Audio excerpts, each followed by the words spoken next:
It's July now. I took the trunk lid off and carried it to a sandblaster and had it sandblasted. I knew that it had a lot of rust in the bottom of the trunk, and the inside of the trunk had been covered with a cloth.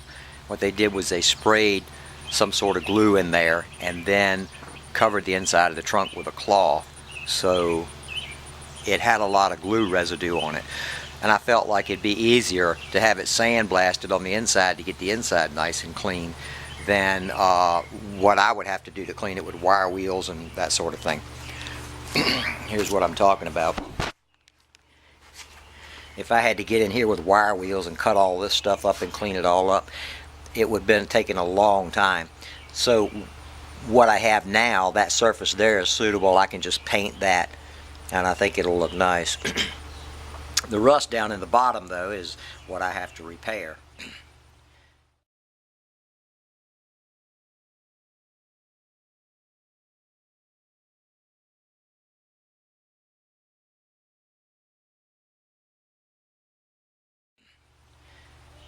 me turn this around so you can see it.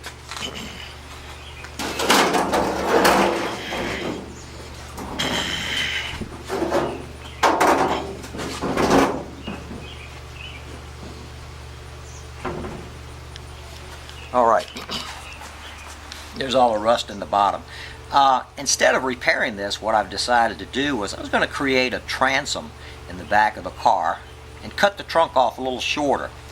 That was done on a lot of cars, like Rumba seats had a little transom in the back, and then the trunk lid or the Rumba seat lid would spiral into that transom. What I've done so far, here's a mock-up of the transom that I want to use.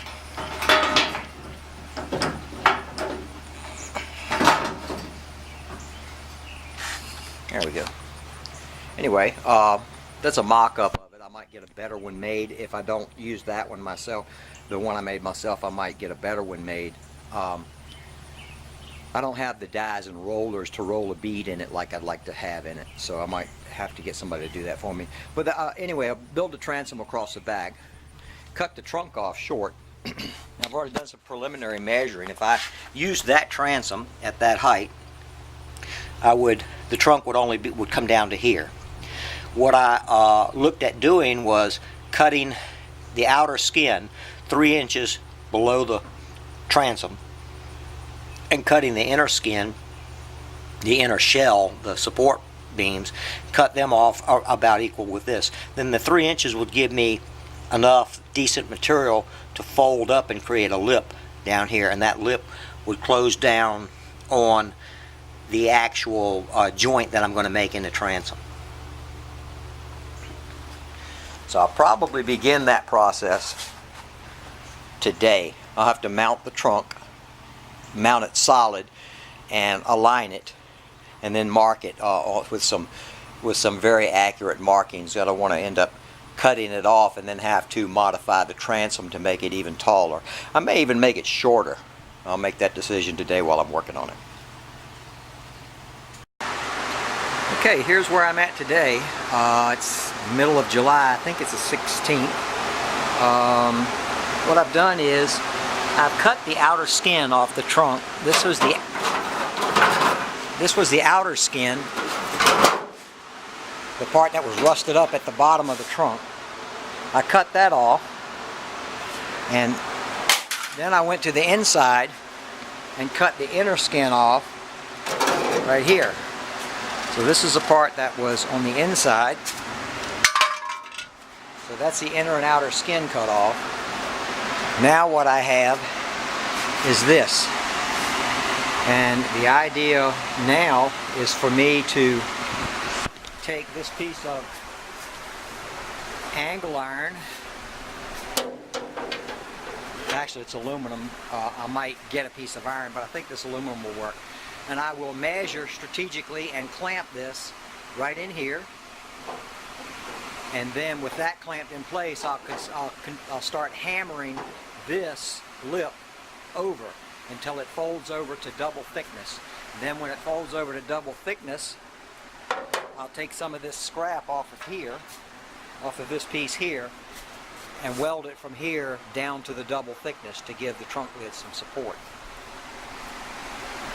So I'm moving along on it. It's not very fast because it's so hot out here. I just do a little bit at a time.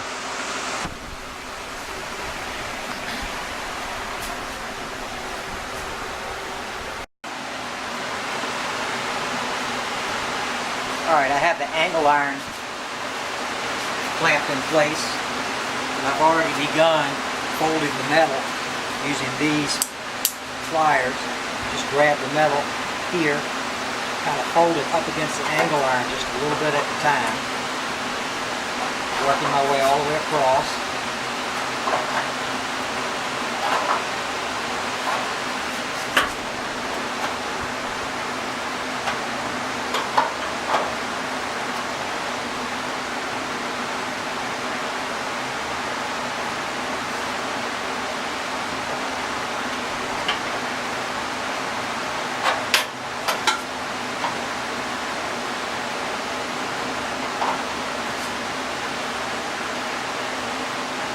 Folded up enough, I just actually grab the angle iron and that, squeeze the two together.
That's it.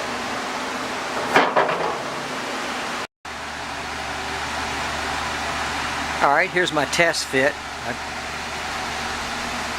I've still got some folding and evening up to do. This here's got to be straightened up. There's a little wave in it, so I got to keep working on that to get that straight. What I want to do then is fold it. I don't know if you can see that line. I want to fold it along this line here, and then I will weld the braces in to support this to the bottom of the trunk framework.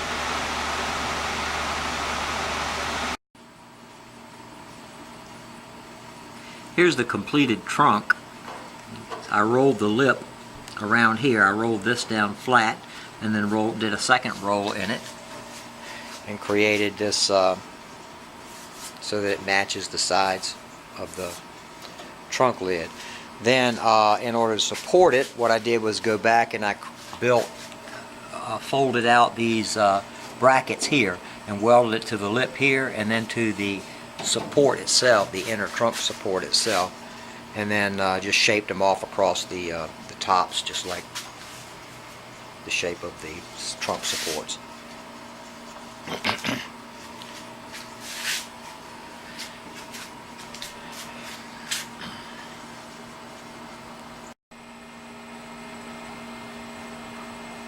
The lower panel is complete. I haven't actually attached it to the vehicle yet. I think what I'm going to do is take it and leave it off and paint everything first, paint it inside and out, and then when the car is painted I'll assemble it, put it back on the same way I would do like the fenders. I'll paint the fenders and then put them on the car, and that's what I'm going to do with this as well.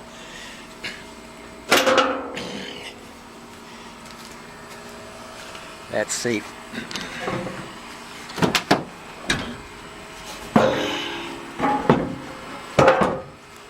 What I did,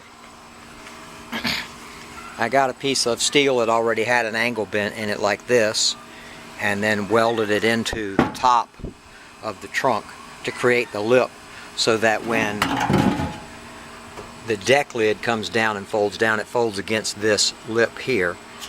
It'll fold down against this lip here, and I'll have a gasket across here to seal it and try and keep the whatever rainwater might get in and out. So it will actually just slide in place, and these sides here will just, I'll have a screw that just goes, through these sides here and just comes through and screws it to the side of the car.